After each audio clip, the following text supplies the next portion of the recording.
ஆண்டவராக இயேசுவின் நாமத்தில் தொலைக்காட்சி நேயர்களுக்கு அன்பின் வாழ்த்துக்கள். இந்த நாளின் செய்தி என்னவென்றால், தேவனுடைய தீர்மானங்கள். God has one.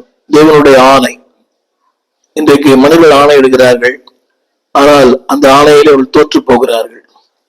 இன்றைக்கு தேவன் ஆணையிடுகிறார், அதிலே அவர் உண்மை உள்ளவராக இருக்கிறார். உலகத்தில் சொல்கிறார்கள், நான் ஆணையிட்டால். மனிதர்கள் இன்றைக்கு அநேக ஆணைகளை வாக்கு பண்ணுகிறார்கள். அவள் இருக்கிற உறுதிமொழிக்கும் அவருடைய வாழ்க்கைக்கும் சம்பந்தமே இல்லை. இந்த நாளிலே தேவனுடைய உறுதிமொழி, God's word, அதாவது ஆண்டவருடைய அந்த ஆணை. எபிரேயர் புஸ்தகம் 7ஆம் அதிகாரம் 21ஆம் வசனம். தேவனுடைய ஒரு 3 ஆணைகளை உங்களோடு நான் பேச விரும்புகிறேன். சற்று கவனமாய் கேட்கிறேன். உலகத்துல சொல்லுகிறார்கள், நான் ஆணையிடும் போது ஒரு அரசாங்கம் ஒரு ஆணையிடுகிறது, அந்த ஆணையை அடுத்த நாளே திரும்பி பெற்றுக் கொள்ளுகிறது. சில ஆணைகள் மக்களுக்கு தீமை விளைவிக்கிறது, சில ஆணைகள் நன்மைகளை கொடுக்கிறது. இன்றைய நான் வாழ்கிற இந்த காலகட்டத்தில் அநேக ஆணைகள் பிறப்பிக்கப்படுகிறது. ஆனால் ஒவ்வொரு ஆணைகளும் சிலருக்கு நன்மை, சிலருக்கு தீமை. தேவனுடைய இந்த முதலாவது ஆணை ஏசாயா 45:23 வசனம். ஏசாயா 45:23. இது ஆண்டவர் சொன்ன ஒரு வார்த்தை, அவருடைய அதிகாரம், ஆணை. சற்றென்றாக கவனியுங்கள். அது சொல்லப்பட்டிருக்கிறது, முழங்கால் யாவும் எனக்கு முன்பாக முடங்கும், நாவு யாவும் என்னை முன்னிட்டு ஆணையிடும் என்று என்னை கொண்டே நான் ஆணையிட்டிருக்கிறேன். அந்த வார்த்தை நன்றாக கவனிக்க வேண்டும். முழங்கால் யாவும் எனக்கு முன்பாக முடங்கும். இது பல ஆண்டுகளுக்கு முன்பாக சொல்லப்பட்ட வார்த்தை. ஏசாயா தீர்க்கதரிசனால் முழங்கால் யாவும் எனக்கு முன்பாக முடங்கும், நாவு யாவும் என்னை முன்னிட்டு ஆணையிடும் என்று நான் என்னை கொண்டே நான் ஆணையிட்டிருக்கிறேன். இந்த நீதியான வார்த்தை என் வாயிலிருந்து புறப்பட்டது, இது மாறுவதில்லை என்கிறார். இத்தனை அழகான வார்த்தை. முழங்கால் யாவும் எனக்கு முன்பாக முடங்கும். அன்பான தேவ பிள்ளைகளே, இந்த வார்த்தை இன்றைக்கு எத்தனை உண்மை! இது நம்முடைய பரந்த இந்தியாவில, உலகம் முழுவதும் இன்றைக்கு இந்த வார்த்தை, முழங்கால் யாவும் எனக்கு முன்பாக முடங்கும். இது பேசுகிற நான் இந்த வார்த்தைக்கு சொந்தக்காரன் அல்ல. இதை கேட்கிற நீங்களும் இந்த வார்த்தைக்கு சொந்தக்காரர்கள் அல்ல. எங்கேயோ பிறந்தோம், எங்கேயோ வாழ்ந்தோம், எங்கேயோ வளர்ந்தோம். ஆனால் திருமறை சொல்லுகிறது, முழங்கால் யாவும். No colour, no caste, no creed. ஜாதி இல்லை, மதம் இல்லை, இனம் இல்லை, எதுவுமே இல்லை. அந்த வார்த்தை சொல்லுகிறது, முழங்கால் யாவும். இது எத்தனை உண்மை பாருங்கள். பல ஆண்டுகளுக்கு முன்பாக, கிறிஸ்துவின் பிறப்புக்கு முன்பாக, எனக்கு 700 ஆண்டுகளுக்கு முன்பாக சொல்லப்பட்ட வார்த்தை. அந்த வார்த்தை இன்றைக்கு நிறைவேறி இருக்கிறது. பூமியின் எல்லை எங்கும் உள்ளவர்கள் என்னை நோக்கி பார்ப்பார்கள், அப்பொழுது ரட்சிக்கப்படுவார்கள். எத்தனை உண்மையான வார்த்தை! பூமியின் எல்லை எங்கும் உள்ளவர்கள் என்று பாருங்களேன். 5 கண்டம் மக்களும், இதே நம்முடைய இந்தியாவில ஒரு காலத்துல கிறிஸ்துவ அறியாதவர்கள், காணி ஆட்சிக்கு புறம்பானவர்கள், இதனுடைய வாக்கு தத்தங்களுக்கு அந்நியர். We don't know anything about God. எனக்கும் அந்த அப்படிப்பட்ட அனுபவங்கள், தேவனை பற்றிய அறிவு கொஞ்சம் கூட இல்லை. கிறிஸ்துவ பின்னணி இல்லை, கிறிஸ்துவ நண்பர்கள் இல்லை, கிறிஸ்துவ ஆலயத்தினுடைய அனுபவங்களே இல்லை. ஆனால் வேதம் சொல்கிறது, என்னை நோக்கி பார்ப்பார்கள், ரட்சிக்கப்படுவார். இது தேவனுடைய ஆணை. தேவன் அந்த வார்த்தையை படிக்கிறேன், கேளுங்கள். நாவு யாவும் என்னை முன்னிட்டு ஆணையிடும் என்று நான் என்னை கொண்டே ஆணையிட்டிருக்கிறேன். இது நீதியான வார்த்தை, என் வாயிலிருந்து புறப்பட்டது, இது மாறுவதில்லை. என்னை கேட்டுக்கொண்டிருக்கிற அன்பான தேவ பிள்ளையே, தேவனுடைய அந்த வார்த்தை சொல்கிறது, அதாவது the subjection of the nationality, இந்த உலகம் முழுவதும் அதுல சொல்லப்பட்டிருக்கிறது, பூமியின் எல்லை எங்கும் உள்ளவர்கள். தேவன் ஒன்றை சொல்லுவாரானால் அதை அப்படியே செய்வார். பூமியின் எல்லை எங்கும் உள்ளவர்கள் என் நோக்கி பார்ப்பார்கள், முழங்கால்கள் முடங்கும், நாவு யாவும் அறிக்கை பண்ணும் இது எத்தனை? அவர் சொல்கிறார், நான் ஆணையிட்டேன், நான் மாறுவதில்லை. நான் என்னுடைய செய்தி என்னவென்றால், தேவன் உங்களுக்கு ஒன்றை சொல்லி இருப்பாரானால், அன்பானவர்களே, காலங்கள் மாறலாம், சூழ்நிலைகள் மாறலாம், யுகங்கள் மாறலாம், எல்லாமே மாறலாம். ஆனால் வாட் காட் ப்ராமிஸ்ட், தேவன் என்ன சொன்னாரோ உடைய வாழ்க்கையிலும் என் வாழ்க்கையிலும் நிச்சயமாய் செய்வார். God, அதாவது circumstances are under his subjection. சூழ்நிலைகள் அவர் கட்டுப்பட்டது. இயற்கை, காற்றும் கடலும் இதென்றால் அவர் ஆணையிட்டிருக்கிறார், இறையாதே, அமைதலாயிரு, இம்மட்டும் வா, மிஞ்சி வராதே. அன்றைக்கு யோர்தானுக்கு கட்டளையிட்டவர், அன்றைக்கு சிவந்த சமுத்திரத்து கட்டளையிட்டவர். அன்பானவர்களே, மரித்து போன லாசரு கட்டளையிட்ட கர்த்தர், வாட் எஸ் கமாண்டட், அவர் ஆணையிட்ட அந்த லாசரு வெளியே வா, அந்த வார்த்தையில் எவ்வளவு வல்லமை. இன்றைக்கு என்னுடைய முதல் வார்த்தை என்னவென்றால், the subjection of his authority. இந்த பூமியில் இருக்கிற எல்லாம் நாவுகள் யாவும், முழங்கால் யாவும் முடங்கும், நாவு யாவும் அறிக்கை பண்ணும். எத்தனை இயேசுவை தூஷித்த, பரியாசம் பண்ணின எத்தனை நாவுகள் இன்றைக்கு அறிக்கை பண்ணுகிறது. அதில் நானும் ஒருவன். நான் இப்படிதான் சொல்லியிருக்கிறேன், இந்துவாக பிறந்தேன், இந்துவாக வாழ்வேன், இந்துவாகவே மரிப்பேன். I am born as a Hindu, I will live as a Hindu, I will die as a Hindu. நான் ஒரு கிறிஸ்தவனாய் மாற வேண்டுமானால் ஒரு கிறிஸ்தவ பெற்றோருக்கு நான் பிறந்திருப்பேன். ஒரு இந்து பெற்றோருக்கு பிறந்தனாலே இந்துவாகவே வாழ்வேன். அதுதான் அந்த கடவுளுடைய விருப்பம். அப்படியெல்லாம் பட்டிமன்றம் பேசினேன். பட் தேவனுடைய ஆணை, அவர் ஆணையிட்டு இருக்கிறார். அன்பானது பிள்ளையே, அவர் ஆணையிடும் போது, உங்கள் வாழ்க்கையில ஒன்றை சொல்லும் போது நிச்சயமா அதை செயல்படுத்துவார். உலகத்துல சொல்லுவாங்க, நான் ஆணையிட்டால் அது நடப்பதில்லை. எத்தனையோ வாக்கு தத்தங்களை சொல்லுகிறார்கள் அரசியல்வாதிகள். இந்த தேர்தல் சமயங்களில ஏராளமான அவர்கள் வாக்கு தத்தங்களை அள்ளி வீசுகிறார்கள். அதை செய்வோம், இதை செய்வோம், இதை செய்வோம், ஆனால் ஒன்றும் செய்வதில்லை. ஆனால் தேவன் சொல்கிறார், அந்த வார்த்தையை திரும்ப படிக்கிறேன், இந்த நீதியான வார்த்தை என் வாயிலிருந்து புறப்பட்டது, அது மாறுவதில்லை. என்னை கேட்டுக்கொண்டு பிள்ளையே, உன்னை சுகமாக்குவேன் என்று சொன்னால் சுகமாக்குவார். வாழ்வு தருவேன், வாழ்வு தருவார். இந்த வேதத்துல வாட் ஆல் ஹி ப்ராமிஸ்ட், அந்த வார்த்தை திரும்ப உங்களுக்கு நான் படித்து காண்பிக்க விரும்புகிறேன். இது நீதியான வார்த்தை. நீதியின் தேவன் நீதியான வார்த்தை சொல்லுகிறார். உங்களை ஜெபித்து ஜெபித்து சோர்ந்து போயிருக்கலாம், இலக்கரித்து போயிருக்கலாம், வாழ்க்கையை எல்லாம் நம்பிக்கை அற்று போயிருக்கலாம். அவர் தேவன் சொல்லுகிறார், இந்த நீதியான வார்த்தை அது சொல்லுகிறார், நான் ஆணையிட்டு இருக்கிறேன். Is order, GO. அந்த ஆணையை மீற முடியாது. பல சமயங்களை டெர்மினேட் பண்ணிடுறாங்க. திரும்ப சொல்லுகிறேன், ஒரு அரசாங்கத்தை அதுக்கு ஒரு ஜீவோ வேணும், ஒரு சட்டம் ஏற்ற வேண்டுமானால் ஜீவோ வேண்டும். ஆனால் தேவன் சொல்லுகிறார், இது பரலோகத்தினுடைய ஜீவோ.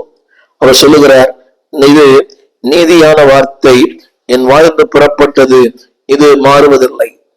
ஜெபித்து ஜெபித்து சோர்ந்து போயிருக்கிற என் அன்பு தேவ பிள்ளையே, உன் கணவனுக்காய், உன் பிள்ளைகளுக்காய், உன் பெற்றோருக்காய் ஜெபித்து ஜெபித்து சோர்ந்து போயிருக்கலாம். தேவன் சொல்லுகிறார், இது என் வாயிலிருந்து வந்த வார்த்தை, ஒரு நாளும் மாறுவதில்லை. மாறாதவர், மறவாதவர். ஏனென்றால் நீங்கள் மறந்து போகலாம், நான் மறந்து போகலாம், ஆணையிட்டவர் மறந்து போவதே இல்லை. ஒரு நாளும் ஒரு நாளும். ஏனென்றால் ஆணையிட்டு இருக்கிறார். ஆபிரகாமுக்கு ஆணையிட்டார். பசுத்தவான் ஒவ்வொருவருக்கும் God promised, அதாவது அவர் கொடுத்த அந்த ஆணையில உண்மையா இருக்கிறார். நீங்களும் நானும் பல நேரங்களில் உண்மையற்றவா இருக்கிறோம். எத்தனையோ உரிமைகளை எடுக்கிறோம். இப்படி இருப்பேன். ஆண்டின் ஆரம்பத்தில் எத்தனை தீர்மானங்கள், எத்தனை உறுதிமொழிகள், எத்தனை காரியங்கள், ஆனால் அத்தனையும் பறந்து போகிறது. ஆனால் தேவன் சொல்லுகிறார், what I said, what I promised, I will fulfill. அதை நிறைவேற்றுவேன். அன்பான தேவ பிள்ளைகளே, சொல்ல வந்த ஆரம்ப சொன்னேனே, circumstances are under his subjection. ஒருவேளை சூழ்நிலையில் தலைக்கு மேல இருக்கலாம், வித்தியாசமா இருக்கலாம், கற்பனைக்கு எட்டாத ஒன்றா இருக்கலாம், யோசித்து பார்க்க முடியாத ஒன்றா இருக்கலாம். But God says, I will bring under my subjection. அது எனக்கு கீழ்ப்படியும். அந்த வசனத்தை நான் ஆரம்பத்துல சொன்னேன், கீழ்ப்படியும். நாவு யாவும், அதாவது முடங்கும் எனக்கு முன்பாக. அதை நான் இதை எப்படி வேணா சொல்லலாம். முழங்கால் மட்டுமல்ல, மனிதர்கள், சூழ்நிலைகள், உனக்கு இருக்கிற எரிகோ, உனக்கு உண்பா இருக்கிற யோர்தான், உனக்கு உண்பா இருக்கிற இந்த வியாதி, உனக்கு சவால் விடுகிற உன்னுடைய எதிர்காலம். ஒருவேளை அன்பானவர்களை ஜெபித்து ஜெபித்து சோர்ந்து போயிருக்கலாம். திருமணம் நடக்கவில்லை, குழந்தை பாக்கியம் இல்லை, எல்லாமே எதிர்மறையா இருக்கிறது. பட் காட் சேஸ், அவர் சொல்லுகிற வார்த்தை அது எல்லாம் முடங்கும். அதன் அர்த்தம் என்னவென்றால் ரெண்டு அர்த்தம். ஒன்று அந்த சப்ஜெக்ஷன், இரண்டாவது அன்பாவளே அது எல்லாம் என கீழ்ப்படியும். தேவனுடைய ஆணை அது எல்லாம். அந்த வார்த்தை எழுதப்பட்டிருக்கிறது யாவும். யாவும், அந்த யாவும் என்ற வார்த்தையில் நீங்கள், உங்கள் குடும்பம், உங்களுடைய எதிர்காலம், உங்களுடைய பொருளாதாரம், உங்களுடைய வியாதி, உங்களுடைய ஆரோக்கியம் எல்லாம் அடங்கி இருக்கிறது. யாவும் எனக்கு முன்பாக. அதைத்தான் சொல்ல விரும்புகிறேன், எனக்கு முன்பாக. அன்பு தேவ பிள்ளையே, அவருக்கு வானத்தையும் பூமி படைத்த ஒரு தெய்வம் சொல்லுகிறார், எனக்கு முன்பாக. இட் வில் bow down, அது கீழ்ப்படி. அது மட்டுமல்ல, அடுத்த வார்த்தை, அது சொல்லப்பட்ட வார்த்தை, அது நான் அதை நிறைவேற்றே தீருவேன். இது நீதியான வார்த்தை. என்னுடைய அடுத்த குறிப்புக்கு போறதுக்கு முன்பாக திரும்ப சொல்ல விரும்புகிறேன், எவ்ரிதிங் இஸ் அண்டர் சப்ஜெக்ஷன். இதைத்தான் ரோமர் 14ஆம் அதிகாரம் 11ஆம் வசனத்தில் நாம் இப்படி வாசிக்கிறோம். இதைத்தான் ஆவியானவர் திரும்பவுமாக பவுலடியான் மூலமாக நமக்கு நினைப்பூட்டுகிறார். ரோமர் 14:11, அந்தப்படி முழங்கால் யாவும் எனக்கு முன்பாக முடங்கும், நாவி யாவும் தேவனை அறிக்கை பண்ணும் என்று என் ஜீவனை கொண்டு உரைக்கிறேன் என்பதாய் கர்த்தர் சொல்லுகிறார் என்று எழுதியிருக்கிறதே. இதைத்தான் பவுலடியான் திரும்ப நினைப்பூட்டுகிறார். அன்பானவர்களே, இப்படி சொன்ன புரியும். Father declared, Jesus confirmed, Holy Spirit remains. பிதாவாகிய தேவன் அதை பிரகடனப்படுத்தினார், குமாரன் அதை உறுதிப்படுத்தினார், பரிசுத்த ஆவியானவர் நினைப்பூட்டுகிறார். இன்றைய வேத புத்தகங்கள் எல்லாமே ஃபாதர் டிக்ளேர்ட், பிதா பிரகடனப்படுத்துகிறார். அவர் அதை இந்த உலகத்துக்கு அறிவிக்கிறார், டிக்ளரேஷன். இரண்டாவது கிரைஸ்ட் கன்ஃபர்ம், கிறிஸ்து அதை உறுதிப்படுத்தினார். இந்த பூமியிலே அவர் ஆணையிட்டது அப்படி நடந்தது. லாசருவே வெளியே வா, குருடனை பார்த்து அவன் கண்களை திற என்றார், திறந்தான். மரித்த உயிரோடு வந்தான். அவர் சொன்ன ஒவ்வொரு வார்த்தையும் எழுந்திரு, எழுந்திருந்தாள். அன்பான கர்த்தர் பிள்ளைகளே, அதாவது அந்த ஊமையான பிசாசு அவனை விட்டு நீங்கி, அவன் அந்த வியாதி, அந்த பிசாசை விட்டு நீங்கிற்று. அந்நேரமே பார்வை அடைவாயாக. பார்வை அடைந்தான். நான் உனக்கு என்ன செய்ய வேண்டும் என்று இருக்கிறாய். யோசித்து பாருங்கள், அவர் என்னவெல்லாம் மனித வாழ்க்கையிலே செய்தாரோ அதை உறுதிப்படுத்தினார். What father declared, son confirmed, அதை இன்றைக்கும் உங்கள் மூலமா என் மூலம் உறுதிப்படுத்துகிறார். அன்பானதோ பிள்ளைகளே, நீங்க நினைக்கணும், நம்மால் ஒரு ரட்சிக்கப்படுகிறார் என்றால், நம் மூலமாக ஒரு கிறிஸ்து வருகிறார் என்றால், அது நம்மால் உண்டானதில்லை, அவர் ஆணையிட்டிருக்கிறார். இந்த ஊழியர்கள் அதை நினைத்து பார்ப்பதில்லை. என்னால் மனம் திரும்பினார்கள், இல்லை, அது தேவனுடைய, அவர் ஆணையிட்டார். தாயின் கருவிலே என்னால் ஆகும் என்று யோசிப்பதற்கு என்னால் நான் தகுதியானவன் அல்ல. நம்முடைய தகுதி அவரால் தான். அவர் ஆணையிட்டு இருக்கிறார். அந்த ஆணையைத்தான் நீங்கள் நான் நிறைவேற்றி கொண்டிருக்கிறோம். எனக்கு ஒன்று தெரியும், என்னால் ஒரு மனிதனை ஆதாயம் பண்ண முடியாது, என்னால் ஒரு மனிதனை கிறிஸ்துக்குள் நடத்த முடியாது, என்னால் ஒன்றையும் ஸ்தாபிக்க முடியாது. தேவன் ஆணையிட்டு இருக்கிறார். அவர் சொன்னார், இது நீதியான வார்த்தை, அது மாறுவதில்லை. அதை நான் கோடிட்டு காட்ட விரும்புகிறேன். நீதியான வார்த்தை மாறுவதில்லை. It never change. ஒருவேளை நீங்கள் மாறலாம், மனிதர்கள் மாறலாம், சூழ்நிலைகள் மாறலாம், எல்லாமே மாறலாம். அந்த தேவனுடைய வார்த்தை மாறுவதே இல்லை. மாறாத தேவன், மறவாத தேவன். அவர் சொன்னார், நான் கர்த்தர், நான் மாறாதவர். Circumstances are under his subjections. இரண்டாவது குறிப்பு, தேவன் ஆணையிட்ட இரண்டாவது குறிப்பு, எபிரேயர் புஸ்தகம் 7ஆம் அதிகாரம் 21ஆம் வசனம். அவருடைய ராஜரீகம் மாறுவதில்லை, அவருடைய ஆசாரிய ஊழியம் மாறுவதில்லை, அந்த ஊழியத்துடைய முறைமை மாறுவதில்லை. The priesthood never change. இன்னைக்கு மாறி வரும் ஒரு உலகம், ஊழியங்கள் மாறிக்கொண்டே இருக்கிறது. ஊழியத்தினுடைய தன்மைகள் மாறிக்கொண்டிருக்கிறது. அன்றைக்கு பசுத்தத்தை பேசினவர்கள் இன்றைக்கு பேசுவதில்லை. நரகத்தை குறித்து பேச நரகத்தை பற்றி பேசவில்லை. அன்றைக்கு பாவத்தை கண்டித்தவர்கள் இன்றைக்கு பாவத்தை கண்டிப்பதில்லை. அன்றைக்கு எதெல்லாம் தவறு என்று சொன்னார்களோ அதையெல்லாம் அவர்கள் செய்கிறார்கள். ஆபரணங்கள் தவறு, அவர்களே இன்றைக்கு அதை அணிந்து கொண்டிருக்கிறார்கள். அதாவது இந்த வண்ண உடைகள் தவறு, அவர்கள் இன்றைக்கு வண்ண உடைகள் அணிந்துத்தான் மேடைக்கு வருகிறார்கள். எனக்கு நெருக்கமான ஒரு ஊழியர், நான் அதிகமாய் நேசிக்கிறவர், அதிகமாய் ஆரம்ப நாட்களிலிருந்து என்னை உற்சாகப்படுத்துகிறவர், ஒரு முறை தொலைபேசியில் தொடர்பு கொண்டார். தொடர்பு கொண்டு அவர் சொன்ன ஒரு வார்த்தை, அவர் என உரிமையோடு சொல்லுவார், ஸ்டீஃபன், உங்கள் செய்தி நல்லா இருக்குது, உங்க காஸ்டியூம் நீங்க கொஞ்சம் மாத்திக்கணும். அதாவது இந்த வெண் வஸ்திரங்கள் இதெல்லாம் காலத்துக்கு ஏற்ற பொருளை மாத்திக்கணும். ஒவ்வொரு ஞாயிற்றுக்கிழமை அதுதான் 70ஆம் ஆண்டு இன்று வரை அந்த நீங்கள் என்னுடைய ஊடகத்துல பார்த்திருக்கலாம், லைவ்ல பார்த்திருக்கலாம்.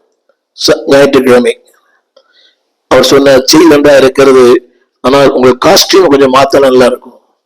ஏன்னா அவரை தன்னை மாற்றிக்கொண்டவர். அன்பான தேவனுடைய ஊழியத்தினுடைய தன்மைகள் மாறுவதில்லை. தேவன் ஆணையிட்டிருக்கிறார். எபிரேயர் 7ஆம் அதிகாரம் வாசிக்கிறேன். நீர் மெல்கிசேதேக்கு முறைமையின்படி என்றென்றைக்கு ஆசாரியா இருக்கிறீர். கிறிஸ்துக்கு சொல்லப்பட்ட வார்த்தை, நீர் மெல்கிசேதேக்கின் முறைமையின்படி என்றென்றைக்கும் ஆசாரியா இருக்கிறீர் என்று கர்த்தர் ஆணையிட்டார், மனம் மாறாமல் இருப்பார். அதே வார்த்தையை சொல்லுகிறார், நீதியான வார்த்தை, மனம் மாறாமல் இருப்பார் என்று தம்முடனே சொன்னவராலே ஆணையிட்டு அவர் ஆசாரி ஆனார். கொஞ்சம் புரிந்து கொள்வது கடினம், அது சொல்லப்பட்டிருக்கிறது. அன்பானவர்களே, இன்றைக்கு நாம் எல்லாருமே ஆசாரி ஆக்கப்படுகிறோம். ஆனால் இவர் ஆசாரியாகவே பிறந்தார், ஆசாரியாக வாழ்ந்தார். அந்த வார்த்தை கவனியுங்கள். இவரோ மெல்கிசேதேக்கின் முறைமையின்படி என்றென்றைக்கும் ஆசாரியா இருக்கிறார் என்று கர்த்தர் ஆணையிட்டார். கிறிஸ்துவை பற்றி அந்த வார்த்தையை உள்ளத்தின் ஆழத்தில் படிக்க விரும்புகிறேன். மெல்கிசேதேக்கின் முறைமையின்படி என்றென்றைக்கும் ஆசார், அந்த முறைமையை மாற்றுவதில்லை. இன்றைக்கு பாருங்களேன், தகப்பனார் ஒரு பெந்தைக்கோஸ்து அனுபவம் உள்ளவர், ஆழமான அனுபவங்கள், வெண்வஸ்திரங்கள் தான். ஆண்டவருக்காக பக்தி வைராக்கியம் பாராட்டினவர். அவருடைய பிள்ளைகள் பயங்கர உலகம், பயங்கர மேக்கப், பயங்கர வண்ண வண்ண அலங்காரங்கள். பிள்ளைகள் தகப்பனார் வாழ்க்கை அவங்க சொல்றாங்க, என் தகப்பனாருக்கு சரியான வெளிச்சம் இல்லை, எனக்கு தெளிவு இல்லை, எனக்கு ஆண்டவர் தெளிவை தந்தார், எனக்கு வெளிச்சத்தை தந்தார். அப்பாவுக்கு வெளிச்சம் இல்லையா, ஆனா பிள்ளைக்கு வெளிச்சம் இருக்குதான். இது எப்படி ஏற்புடையது? ஒன்று சொல்லுகிறேன், அவர் தவறு என்றால் நீங்கள் சரி, நீங்கள் அவர் சரி என்றால் நீங்கள் தவறு. புரிய நினைக்கிறேன்.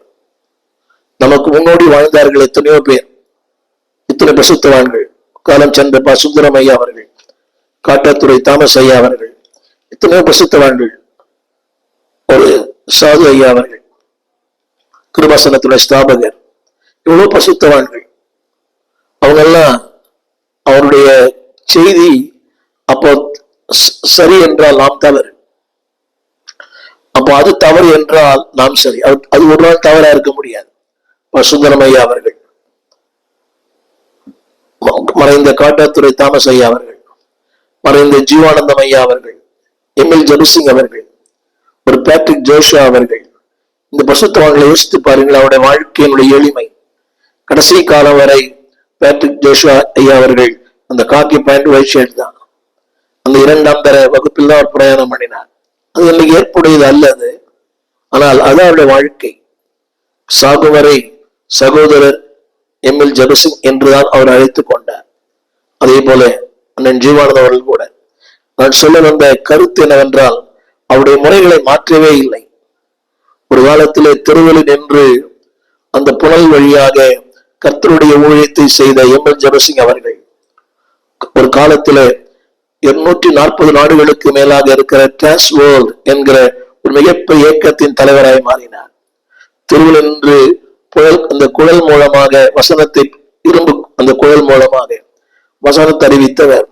உலகத்தில் மிகப்பெரிய நிறுவனமாகிய டிரான்ஸ்வேர்ல்ட் நிறுவனத்திற்கு தலைவராய் மாறினார். அப்ப கூட he called himself as a brother. இப்படி சொல்லிக்கொண்டே போகலாம். ஜோஷுவா டேனியல் அவர்கள், அப்படி எவ்வளவு பெரிய பசுத்தவான்கள் எல்லாம் அன்பானுடைய அந்த வார்த்தையை நான் படிக்கிறேன். அவர் என்றென்றைக்கும் அந்த முறைமையின்படி ஆசாரியா இருக்கிறார். ஒரு சின்ன கேள்வி, உங்கள் முறையை அதே இருக்கிறீங்களா? ஆரம்பத்திலிருந்து அந்த முறை சகல எலிசபெத்தை பற்றி போட்டிருக்குது. அவர்கள் இருவரும் குற்றமற்றவர்கள். அவர்கள் நியாயப்பிரமாணத்தின்படியும் சட்டத்தின்படியும் குற்றமற்றவர்கள், நியமங்களின்படியும் பிரமாணத்தின்படி குற்றமற்றவர்கள், பிள்ளை இல்லை. அதாவது ஒரு வார்த்தை எழுதப்பட்டிருக்கிறது, அவர்கள் தங்கள் முறையை மாற்றவில்லை, தங்களுடைய ஊழியத்தை மாற்றவில்லை, தாங்களுடைய தேவ சமூகத்தை மாற்றவில்லை. எதை செய்தார்களோ அதை தொடர்ந்து செய்தார்கள்.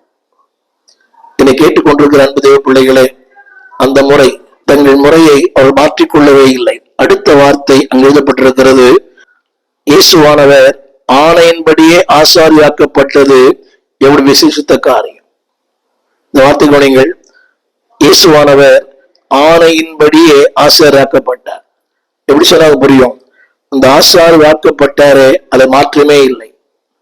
இங்க நான் சொல்ல வந்த இரண்டாவது குறிப்பு என்னவென்றால், ஊழியத்திலே தேவன் எதை உங்களுக்கு ஆணையிட்டு இருக்கிறாரோ, இரண்டாவது குறிப்பு, the priesthood never change. ஆரம்பத்தில் சொன்னேன், circumstances are under subjection. சூழ்நிலைக்கு ஆணையிட்டு இருக்கிறார், அது கீழ்ப்படிந்தது, முழங்கால் யாவும் நாவையாம். இரண்டாவது, அவர் ஆணையிட்டிருக்கிற அந்த ஊழியம், the priesthood never change. அந்த வார்த்தை திரும்ப நான் படிக்கிறபோதே, அவர் ஆணையிட்டிருக்கிறார், என்றென்றைக்கும் ஆசாரியராய் இருக்கிறார் என்று கர்த்தர் ஆணையிட்டார். என்றென்றைக்கும். என்னை நண்பு ஊழியர்களே, அந்த ஆசாரிய ஊழியத்தை வைத்திருக்கிறீர்களா? இன்றைக்கு அநேகர் ஆசாரிய ஊழியம், இந்த மெய்ப்பனின் ஊழியத்தை விட்டு விட்டு எல்லாருக்குள்ளும் இது கடினமான ஊழியம். ஆங்கிலத்துல சொன்னாடு புரியும், nice job but nasty job. ஒரு சவால் நிறைந்த ஒரு ஊழியம் தான் இந்த ஆசாரிய ஊழியம். பாடுகள் உண்டு, போராட்டங்கள் உண்டு, கண்ணீர் உண்டு, கலக்கங்கள் உண்டு, வேதனை உண்டு. அவர்களுக்கு மத்தியிலே ஒரு மாபெரும் வெற்றி உண்டு. ஏனென்றால் God declared, தேவன் ஆணையிட்டு இருக்கிறார்.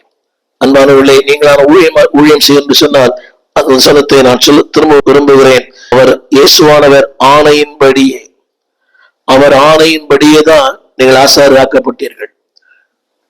இந்த வார்த்தை எப்படி சொல்கிறது? அது எவ்வளவு விசேஷித்த காரியமோ, அவர் விசேஷித்த உடன்படிக்கைக்கு அவர் பிணையாளி ஆனார். கொஞ்சம் அது வித்தியாசமா இருக்கலாம். அவர் எவ்வளவு விசேஷமான காரியம். நீங்கள் நான் ஆசாரியராக்கப்பட்டிருக்கிறோம், எவ்வளவு விசேஷமான காரியம். எங்கோ நான் வாழ்ந்தேன், அறியாமல் அலைந்தேன், என் நேச தேடி வந்தார்.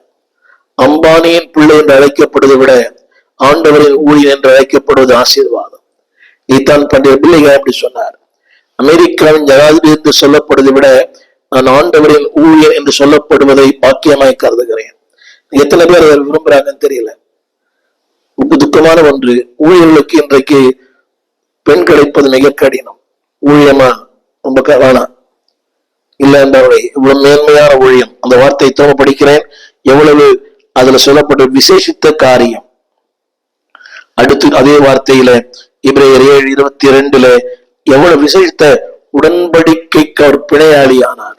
கவனிங்க, உங்க உடன்படிக்கைக்கு is the covenant, is the partner, பிணையாளி. இன்னைக்கு நமக்கு யாருங்க பிணையாளியா இருக்கிறது? நமக்கு ஷூரிட்டி கொடுத்து யாரும் பயப்படுறாங்க. அது பல காரணங்கள் உண்டு. எத்தனை பேரை சிக்கி தவிக்கிற மக்கள் ஏராளம். ஆனால் அவர் எனக்கு பிணையாளி ஆனார். இந்த ஆசாரிய ஊழியத்துல is my partner, is my covenant. அவர் தான் என்னுடைய பிணையாளி. எனக்கு என்னை நம்பி அவர் பிணையாளியா இருக்கிறார். உண்மையா இருப்பான். உத்தரவாதம் பண்ணுகிறது கஷ்டம். நீங்க ஒருத்தர் உத்தரவாதம் பண்றோம், அடுத்த வாரம் மாறிடுறார். நல்லவர் என்று சொல்ல யாருக்குமே எனக்கு முடியல. நல்லவராத்தான் இருந்தாரு. ஆனா நாட்கள் மாற மாற, காலங்கள் மாற மாற, சூழ்நிலை மாற மாற நல்லவர் வித்தியாசமாயிட்டார். இன்னைக்கு யாருமே நல்லவர் சொல்றதுக்கே முடியல. அவர் ஒருவரே நல்லவர், அவர் ஒருவர் மட்டுமே நல்லவர். நீங்களும் நானும் தூரமா இருக்கும் போது நானும் நல்லவன் தான், கேட்கிற நீங்கள் நல்லவர்கள் தான். ஆனால் சந்தர்ப்பங்கள் வரும்போது, சூழலில் வரும்போது அதாவது பிரச்சனைகள் வரும்போது, பாடுகள் வரும்போது we change. ஆனால் இவர் சொல்லுகிறார், என்னென்றைக்கும் அந்த ஆசாரியத்துவம். அது மட்டுமல்ல, உங்களுடைய ஆசாரிய ஊழியத்திற்கும் எனக்கும் அவர் பிணையாளியா இருக்கிறார். covenant, ஆணையிட்டு இருக்கிறார். அந்த ஆணையில அவர் உண்மையா இருப்பார். உங்களை என்ன அவர் ஆசாரி ஆக்கி இருக்கிறாரே, அவருடைய பிணையாளியானார். அதை வார்த்தை கவனிங்கள், பிணையாளியாகி உங்களை எனக்கும் அவர் ஆணையிட்டு இருக்கிறார். ஐ வில் ப்ரொடெக்ட் யூ, உன்னை பாதுகாப்பேன், உன்னை பராமரிப்பேன், உன்னை போஷிப்பேன், உன்னை நடத்துவேன், வாழ்க்கையின் எல்லா சூழ்நிலைகளிலும் உன்னோடு கூட நடந்து வருவேன். நீ தண்ணீரை கடக்கும் போது, ஆறுகளை கடக்கும் போது, அக்கினியில் நடக்கும் போது உன்னோடு கூட இருப்பேன். எத்தனை பெரிய உத்தரவாதம்! அதைத்தான் பிணையாளி என்ற வார்த்தைக்கு அர்த்தம். அவர் எனக்கு கேரண்டி கொடுத்திருக்கிறார். என்னை கேட்டுக்கொண்டிருக்கிற அன்பு ஊழியர்களே, சோர்ந்து போய் நொந்து வெந்து உருக்குலைந்திருக்கிற ஊழியர்கள் ஏராளம். விசுவாச மக்களால், உறவுகளால், சொந்தங்களால், சொந்த பிள்ளைகளாலே, ஏன் சில குடும்பங்கள் மனைவியாலே, அநேக ஊழியர்கள் மனைவியால தாக்கப்பட்டு நான் பார்த்திருக்கிறேன். அவர்கள் ஒத்துப்போவதில்லை. அதாவது உதவியாளனா பரவாயில்ல, உபத்திரமா இருக்கக்கூடாது. அநேக மனைவிமார் உதவி செய்வதில்லை. எனக்கு தெரிந்த அநேக ஊழியர்கள் அவர் ஒருவரே போராடிக்கிறார். அவனை சொல்லுவார், நான் ஒருவரே இன்னைக்கு அநேக ஊழியை பார்த்திருக்கிறேன். Only people. அந்த அம்மா விசிட்டிங் போக மாட்டாங்க, ஜபத்துக்கு போக மாட்டாங்க, ஜபம் நடத்த மாட்டாங்க, எதுவுமே செய்ய மாட்டாங்க. அந்த ஒரு ஊழியனே போராடுகிறான். ஆனாலும் தேவன் சொல்கிறார், நான் உனக்கு பிணையாளியா இருக்கிறேன். அந்த ஆசாரிய ஊழியத்துல அவர்தான் என்னுடைய ஆணையிட்டு இருக்கிறார். எத்தனையோ ஏற்றத்தாழ்வுகள் இருக்கலாம் ஊழியத்துல. உங்களுக்கு இரண்டு ஊழியர்களே, அவர் உங்கள் பிணையாளி. அவர் ஆணையிட்டு இருக்கிறார், உன்னை விட்டு விலக மாட்டேன், உன்னை கைவிடவே மாட்டேன். நீ சொல்லப்பட்ட வார்த்தை, என்றென்றைக்கும் ஆசாரியராய் இருக்கிறார் என்று ஆணையிட்டு இருக்கிறார். அது கிறிஸ்துக்கு மட்டுமல்ல, உங்களுக்கு சொந்தம். என்றென்றைக்கும் உன்னை கடந்து போகிற கண்ணீரின் பாதை விட்டு விடலாமா? ஓடி ஒளியலாமா? ஊழியத்தை விட்டுடலாமா? நெவர். Don't quit. நெகேமியா சொன்னான், என்னை போன்ற மனிதன் ஓடி ஒளிவானோ? ஒளிவதில்லை. பதுங்குவேனோ? பதுங்க மாட்டேன். என்னை கேட்டுக்கொண்ட அன்பு ஊழியர்களே, இதுவரைக்கும் நடத்தினார், நடத்துவார். இதுவரை நடத்தி வந்தாரே, யாரும் இல்லை, எனக்கு யாரும் இல்லை, யாரும் இல்லாத உங்களை இதுவரை நடத்தினாரே. நீங்க இருக்கிற அந்த இடம் புதிது, சூழ்நிலைகள் புதிது, எல்லாமே புதிது. பட் தேவன் நடத்தினார். உங்களை நடத்தினவர் தொடர்ந்து நடத்துவார். Don't give up. சோர்ந்து போக வேண்டாம், இலக்கரித்து போக வேண்டாம். அழைத்தவர் உண்மை உள்ளவர், ஆணையிட்டு இருக்கிறார். என்றென்றைக்கும் உங்களை ஆசாரியராய், என்றென்றைக்கும். ஒரு அன்பான வேண்டுகோள், ஊழியக்காரன ஆரம்பித்த நீங்கள் ஊழியக்காரனாகவே மறிக்க கேட்கிறேன். ஊழியத்தில் ஆரம்பித்த வாழ்க்கை ஊழியத்திலே முடியட்டும். என்னுடைய வாழ்க்கை ஊழியத்தில் ஆரம்பித்து ரியல் எஸ்டேட், ஊழியத்தில் ஆரம்பித்து பிசினஸ் மேன், ஊழியத்தில் ஆரம்பித்து இடைத்தரகர்கள், ஊழியத்தில் ஆரம்பித்து எப்படி சொல்லிக்கொண்டே போகலாம். வேண்டாம், கட்ட பஞ்சாயத்து வேண்டாம். ஊழியத்தில் ஆரம்பித்தீர்கள், மூச்சு ஊழியத்திலே முடியட்டும். திரும்ப சொல்லுகிறேன், ஏனென்றால் என்றென்றைக்கும் ஆசாரியராய் இருப்பதற்காக ஆணையிட்டு இருக்க. முதல் ஆணை, நாவியாவும் அறிக்கை செய்யும். முழங்கால் முடங்கி ஆணையிட்டார், அது நிறைவேற்றி இருக்கிறார். இரண்டாவது, நீங்களும் நானும் என்றென்றைக்கும் ஆசாரியா இருக்கும்படி ஆணையிட்டு இருக்கிறார். அப்படியே இருப்போம். அடுத்தபடியாக, உங்களுடைய பாதுகாப்புக்காக, என்னுடைய பாதுகாப்புக்காகவும் அவர் ஆணையிட்டு இருக்கிறார். எபிரேயர் 6ஆம் அதிகாரம் 14 வரை, is sworn for your security. அந்த வார்த்தைக்கு சொல்லுகிறது, மனுஷர் தங்களிலும் பெரியவர்கள் மேல் ஆணையிடுவார்கள். எங்க அம்மா மேல், எங்க தாய் மேல் ஆணை, தகப்பன் மேல் ஆணை. ஆனால் உறுதி பண்ணும்படிக்கு ஆணையிடுதலே சகல விவாதத்திற்கு முடிவு. சத்தியம் பண்ணுவாங்க. தனக்கு பெரியவர் மேல, கடவுள் மேல சத்தியமா, தாய் மேல சத்தியமா, அப்படிதான் பண்ணுவாங்க. நம்ம தேவன் சொல்லுகிறார், அவர் சொல்லுகிற வார்த்தை, அன்பானவர்களே, அந்தபடி தேவனும் வாக்குத்தத்தம் பண்ணப்பட்டவர்களை நீங்கள் நானும் சுதந்திரத்துக் கொள்வதற்கு தமது ஆலோசனையின் மாறாத நிச்சயத்தை பரிபூர்ணமாய் காண்பிக்கும்படி சித்தமுள்ளவராய் ஒரே ஆணையினாலே ஸ்திரப்படுத்தினார். நான் வேறு சொல்ல விரும்புகிறேன், வாக்குத்தத்தம் பண்ணப்பட்டவர்களை சுதந்திரிக்கும்படி. ஆரம்பத்தில் சொன்னேன், சர்க்கம்ஸ்டான்ஸ், வாக்கு தத்தம் பண்ணப்பட்டவை சுதந்திரிக்கும்படி. அது ரொம்ப கடினம். இந்த ஊழியத்தின் பாதையில் எவ்வளவு புதிய புதிய சவால்கள். விட்டுவிடலாமா, ஓடிவிடலாமா, மிரட்டல், அதாவது கட்ட பஞ்சாயத்து, மொட்டைக்கிளியங்கள், அனானமஸ் போன் கால், இதெல்லாம் வருது. அரசியல்வாதிகள் மூலமாய், ஆன்மீகவாதிகள் மூலமாய், இப்படி நிறைய மிரட்டல்கள். ஆனால் சொல்கிறது, வாக்கு தத்தம் பண்ணப்பட்டவர்களை நீங்கள் சுதந்திரத்துக் கொள்ளுகிறவர்களுக்கு, அது மட்டுமல்ல, தம்முடைய ஆலோசனையின் மாறாத நிச்சயத்தை பரிபூர்ணமாய் காண்பிக்கிறாராம். அதற்கு அவர் ஆணையிட்டிருக்கிறாராம். ஒரு ஆணையினாலே என்ன ஆணை தெரியுமா? நம்பர் ஒன் வாக்கு தத்தம் பண்ணப்பட்டவர்களை நீங்கள் சுதந்திரிப்பதற்கு. The security for Christian life. வாக்கு தத்தம் பண்ணப்பட்டவர்களை சுதந்திரிப்பதற்கு. நிதானமாய் கேட்க அன்பாய் கேட்கிறேன். வாக்கு தத்தம் பண்ணப்பட்டவர்களை, சும்மா எழுதப்பட்ட வார்த்தை அல்ல, it is not return word. வாக்கு தத்தம் பண்ணப்பட்டவர்களை நீங்கள் சுதந்திரிக்க வேண்டும். இதில் இருக்கிற ஆதியாமத்திலிருந்து வெளிப்படுத்தல் வரை கடைசி வார்த்தை, ஜெயங்கொள்ளுடன் எவனோ அவனை என் ஆலயத்திலே தூணாக்குவேன், அவனுக்கு புதிய நாமத்தை தரிப்பேன், என்னோடு கூட சிங்காசன அரசாளுவான். அந்த வசனம் சொல்கிறது, வாக்கு தத்தம் செய்யப்பட்ட ஒன்றை திரும்ப படிக்கிறேன். அதை, அந்த வாக்கு தத்தம் பண்ணப்பட்டவைகளை சுதந்திரித்துக் கொள்ளுவதற்கு தமது ஆலோசனை கொடுக்கிறாராம். மாறாத நிச்சயத்தை, அது ஒரு அழகான வார்த்தை, பரிபூர்ணமாய் காண்பிக்கிறாராம். அதற்கு ஆணையிட்டு இருக்கிறாராம். அவருடைய ஆணை எதெல்லாம் செய்யும்? வாக்கு தத்தங்களை சுதந்திரிக்க செய்யும். இரண்டாவது, ஆலோசனை தரும். மூன்றாவது, மாறாத நிச்சயத்தை தரும். நான்காவது, பரிபூரணத்தை தரும். திரும்ப சொல்ல விரும்புகிறேன். மேலும் இருக்குமானால் அதை கோடிட்டு கொள்ள அன்பை கேட்கிறேன். படித்திருக்கலாம், சிந்தையை தொட்டிருக்காது. எபிரேயர் 6ஆம் அதிகாரம் 17ஆம் வசனம். தேவன் ஆணையிட்டது, வாக்கு தத்தம் பண்ணப்பட்டவர்களை படிப்பதற்கு அல்ல, சுதந்திரிப்பதற்கு. விடுமுறை வாக்கு தத்தங்கள், வாக்கு தத்தங்கள் படிப்பதற்கு அல்ல, பயன்பெறுவதற்கு. அதை அவர் ஆணையிட்டு இருக்கிறார். You will get it. அவருடைய ஆணை மாறவே மாறாது. அடுத்த வார்த்தை, சுதந்திரித்துக் கொள்ள. மூன்றாவது, அவருடைய ஆலோசனை நீ பெற்றுக்கொள்ள. நாலாவது, ஒரு நிச்சயம், மாறாத நிச்சயம். ஐந்தாவது, அவருடைய பரிபூரணத்தை நீ பெற்றுக்கொள்ள. அந்த பரிபூரணனை காண வேதம் சொல்கிறது, அவர் சித்தமுள்ளவராக இருக்கிறார். ஆமென். எனவே ஒரு ஆணையிட்டு இருக்கிறார். எனவேதான் அடுத்த 18 சொல்கிறது, பொய்யுரையாத தேவன், மாறாத தேவன், நிச்சயத்தின் தேவன், பொய்யுரையாத தேவன். அன்பான தேவ பிள்ளைகளே, அவர் ஆணையிட்டு இருக்கிறார். அந்த ஆணைய தெரியுமா? அடைக்கலமாய் ஓடி வந்த நமக்கு. திரும்ப சொல்லுகிறேன், வாக்கு தத்தங்கள், சுதந்திரிப்பதற்கான வாய்ப்புகள். மூன்றாவது, அவருடைய ஆலோசனை. நான்காவது, மாறாதவருடைய நிச்சயம். ஐந்தாவது, அவருடைய பரிபூரணம். ஆறாவதாக, நமக்கு வைத்திருக்கிற விசேஷங்கள். இது எல்லாவற்றும் ஆணையிட்டு இருக்கிறார். திரும்ப நான் சொல்லி முடிக்க விரும்புகிறேன். Number 1, the subjection. சூழ்நிலைகளை கட்டுப்படுத்த ஆணையிட்டு இருக்கிறார். யாவும்.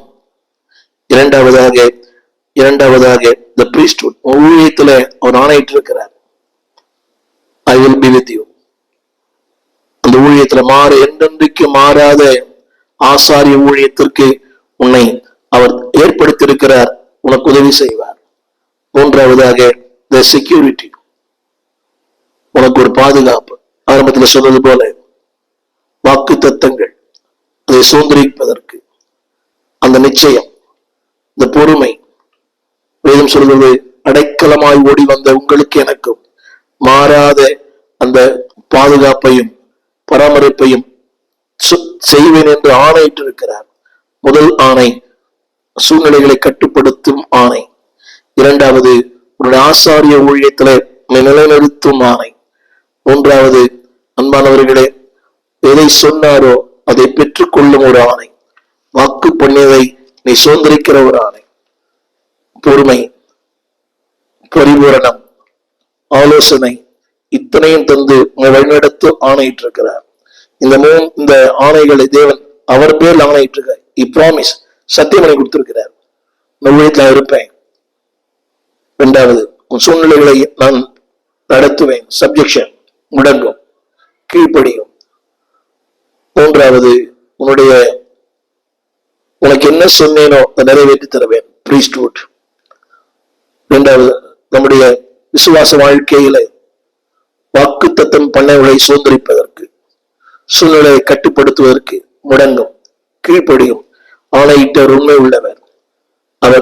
அவருடைய ஆணை ஒரு நாளும் தவறுவதில்லை. நீதி உள்ள வார்த்தை, மாறாதவர். பொய் சொல்லவர் தேவன் அல்ல, மனமாறாதவர். அவர் ஆணையிட்டிருக்கிறார், அப்படியே நடத்துவார். அவருடைய ஆணையில, நம்முடைய ஆணை நாம் உண்மையா இல்லை, அவருடைய ஆணையில அவர் உண்மையா இருக்கிறார். What he promised he will fulfill. எனவே அந்த செய்தி திரும்ப கேளுங்கள். உலகத்துல பார்க்கிறவர்கள் உங்கள் ஊழியத்தில் ஆணையிட்டு இருக்கிறார், கூட இருப்பார். சூழ்நிலையில் ஆணையிட்டு இருக்கிறார், கூட இருப்பார். அதாவது அடைக்கலமா ஓடி வந்து உங்களுக்கு ஒண்ணுமே தெரியல, வாக்கு தத்தங்களை சுதந்திரிக்க ஆணையிட்டு இருக்கிறார், சுதந்திரிப்பீர்கள். இதே உலகத்துல நிரூபிக்கப்படுவீர்கள். தேவன் தாம் உதவி செய்வராக. உங்களுக்கு ஜெபிக்க விரும்புகிறேன். ஜெபிப்போம். வானத்தையும் பூமியும் படைத்த நல்ல ஆண்டவரே, இந்த அருமையான வேலைக்காக நன்றி. இந்த மாலை வேளை, இந்த நாளிலே உங்களுடைய சன்னிதானத்தில் உங்களுடைய சமூகத்தை நோக்கி பார்க்கிறோம். யாரெல்லாம் நிச்சயம் இல்லாதவர்களாய், ஆண்டவரே, தண்ணீரை போல தழும்புகிறவர்களாய், நாளலை போல உறுதியற்றவர்களாய், ஆற்று மணலை போல அங்கும் இங்கும் அலசரிப்படுகிற மக்களாய் இருக்கிறார்களோ, ஊழியத்தின் பாதையில், குடும்பத்தின் பாதையில், விசுவாச ஓட்டத்தின் பாதையில் நீர் ஆணையிட்டிருக்கிறீர். ஊழியத்தில் ஆணையிட்டிருக்கிறீர். அந்த ஒரு வாழ்க்கையின் சம்பவங்களில் ஆணையிட்டிருக்கிறீர். எங்கள் விசுவாச ஓட்டத்தில் ஆணையிட்டிருக்கிறீர். நீ எங்களோடு கூட இருக்கிறீர். அவர் அந்த ஒரு நாளும் உங்களுடைய ஆணையிலே மாறுவதில்லை, வார்த்தையிலே மாறுவதில்லை. இவ்வளவு பேரும் பொய்யுரையாத தேவன். அப்படியே செய்து யாரெல்லாம் இன்றைக்கு ஸ்திரம் இல்லாமல், உறுதி இல்லாமல் ஆண்டவரே அலசரிப்படுகிறார்களோ, அத்தனை பேரும் ஸ்திரப்படுத்தும், சீர்படுத்தும், உறுதிப்படுத்தும். உமக்கேற்ற ஆசாரிய ஊழியம் செய்ய தகுதிப்படுத்தும். உங்களுடைய அன்பின் கரங்களிலே தாழ்த்துகிறோம். உங்களுடைய நாமம் மையப்படட்டும். பாதுகாத்துக் கொள்ளும், பராமரியும், போஷியும், நிலைநிறுத்தும். என்றென்றைக்கும் உம்முடைய இந்த ஆணை அவள் வாழ்க்கையை நிலைத்திருப்பதாக நடத்தும். இயேசுவின் நாமத்தில் நல்ல பிதாவே, ஆமென். ஆணையிட்டவர் உண்மை உள்ளவர், அப்படியே செய்வார். எங்கள் விலாசம்: போதகர் ஸ்டீஃபன் தேவகுமார், திறந்த வாசல் சபை, நம்பர் 65, பரமானந்த தெரு, 7 கிணறு, சென்னை 600001. தொடர்புக்கு 9841839287. மேலும் 0444183330. எங்கள் மின்னஞ்சல் stephenopendor@gmail.com. எங்கள் தேவ செய்திகளை யூடியூப் சேனலில் பார்த்து பயனடையுங்கள். தேவன் உங்களை ஆசீர்வதிப்பாராக.